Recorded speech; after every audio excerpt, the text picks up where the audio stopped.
Thank you, Mr. Chairman. My straightforward amendment calls for the Army Corps of Engineers to perform a Gulf Coast oyster bed recovery assessment. Over the last 20 years, the oyster industry on the Gulf Coast has faced some serious challenges. Hurricane Katrina destroyed so many of our oyster reefs. The Deepwater Horizon oil spill blanketed many oyster growing areas and resulted in substantial harvest reductions.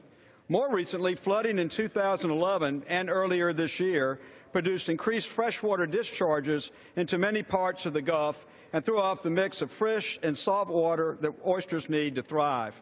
In 2001, oyster landings in the Gulf totaled 25.5 million pounds. In 2014, which is the most recent data available, oyster landings in the Gulf were down to 19.9 million.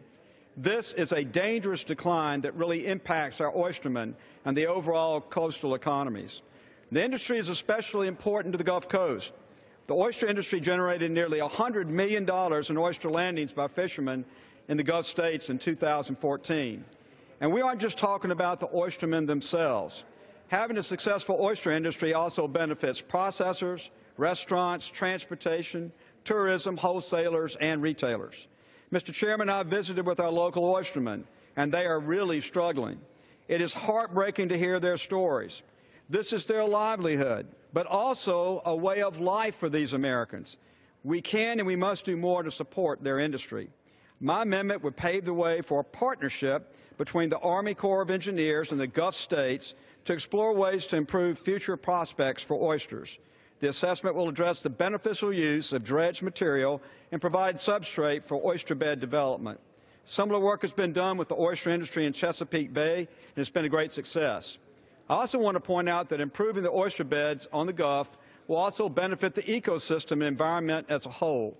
As filter feeders, oysters provide significant water quality benefits, and as an important prey species, they support fish such as redfish and other species further up the food chain. States have already been working to improve conditions for the oyster industry through the use of BP settlement money, but further partnerships with the Army Corps of Engineers will go a long way. I appreciate Chairman Schuster and his staff for working with me on this amendment and for all his work on the underlying bill. Ultimately, I urge my colleagues to stand up for our Gulf Coast oystermen and support my amendment, and I reserve the balance of my time.